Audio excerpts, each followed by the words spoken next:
जय श्री कृष्ण. श्रीमद भागवत भाग 12. विषय पुतना मोक्ष.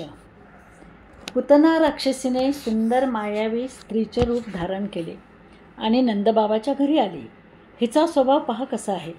सर्वजण तेथे ब्रह्मदर्शन करीत होते आणि या मायेने सर्वांचे लक्ष आपल्याकडे आकर्षित करून घेतले. त्यांना वाटले की मोठ्या घरंदाज परिवारातली ही सन्माननीय महिला येथे आली आहे.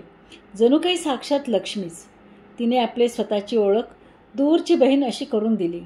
आल्या आल्या ती छोट्याशा बालकावर फारच प्रेम दर्शवू लागली आणि म्हणाली, किती सुंदर बाळ आहे, मला याला दूध पाजायची इच्छा आहे. पुतनेच्या मायावी रूपाने सर्वच जण मोहित होऊन गेले होते. सर्वजण तिच्याकडे पाहतच राहिले. कोणीही तिला अडवले नाही. तिने बाळाला मांडीवर घेतले आणि दूध पाजण्यास सुरुवात केली. त्याच्या मुखात विष लावलेले स्तन दिले. तिला पाहून भगवंताने आपले डोळे मिटून घेतले. भगवंतांनी आपले डोळे का मिटले असावे यावर श्री हरिसुरी, श्री वल्लभाचार्य, श्री जीव गोस्वामी या भक्त कवींनी अनेक कल्पना केल्या आहेत. त्या भावपूर्ण पण आहेत. त्यापैकी आपण काही पाहू.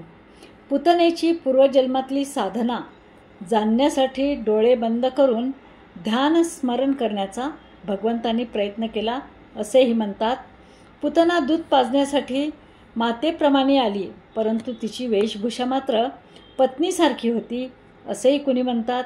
पुतना ही दक्षिणायन अथवा उत्तरायण कोणत्याच मार्गाने जाण्यास योग्य नसल्यामुळे काय करावे हा विचार भगवंताच्या मनात आला. म्हणजेच अर्चिरा मार्ग आणि धूम्र मार्ग या मार्गाने जाण्यास ती योग्य नव्हती. मी गोकुळात जो अवतार धारण केला तो दही दूध खाण्यासाठी, परंतु ही मला तर पुतनेचे विषय प्यावे लागतात, तेव्हा नेत्र मिटून पिऊन टाकलेले बरे असाही विचार भगवंताच्या मनात आला असावा. आपल्या उदरात असणाऱ्या समस्त ब्रह्मांडे आणि जीव यांना तुम्ही चिंता करू नका, माझे लक्ष सगळ्याकडे आहे, मी सगळ्यांचा रक्षक आहे हे समजावण्यासाठी सुद्धा भगवंताने विचार केला असेल. आणि भगवंताने अजून असाही विचार केला, जर डोळे उघडे राहिले तर दोन गोष्टी होऊ शकतात. मी हिला प्रेमाने किंवा क्रोधाने जरी बघितले तर ती शुद्ध होऊन जाईल आणि प्रेमाने बघितले तर ती शुद्ध होऊन जाईल आणि क्रोधाने बघितले तर ही जळून जाईल. म्हणजेच दोन्ही परिस्थितीत मला हिचे दूध पिण्याची इच्छा मात्र अपूर्ण राहील, म्हणून डोळे बंद केलेलेच बरे. अशा प्रकारच्या 20-25 कल्पना आहेत. वेळेअभावी आपण या अगदी थोड्याशाच पाहिलेल्या आहेत.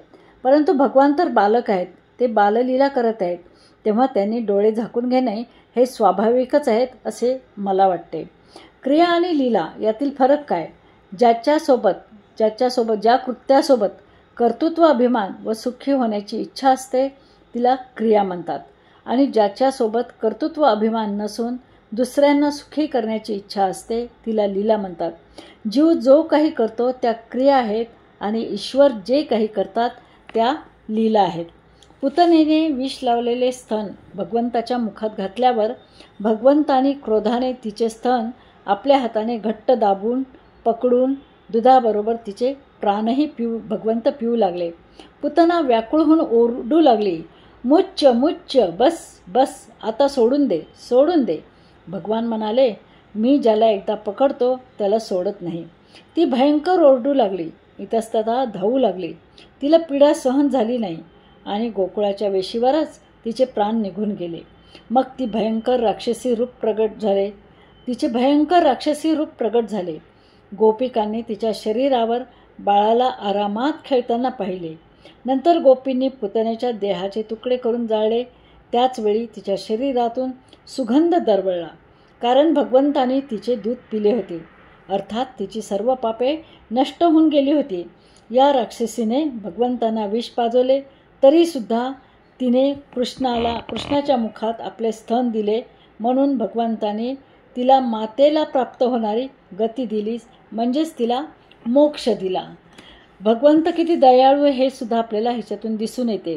म्हणजे जी व्यक्ती भगवंताला मारायला आली तिलासुद्धा त्यांनी मोक्ष दिलेला आहे. त्यामुळे भगवंताचे चरण कधीही न सोडता सतत त्यांची उपासना जर केली तर कदाचित भगवंतसुद्धा आपल्यावर प्रसन्न होतील. जय कृष्ण.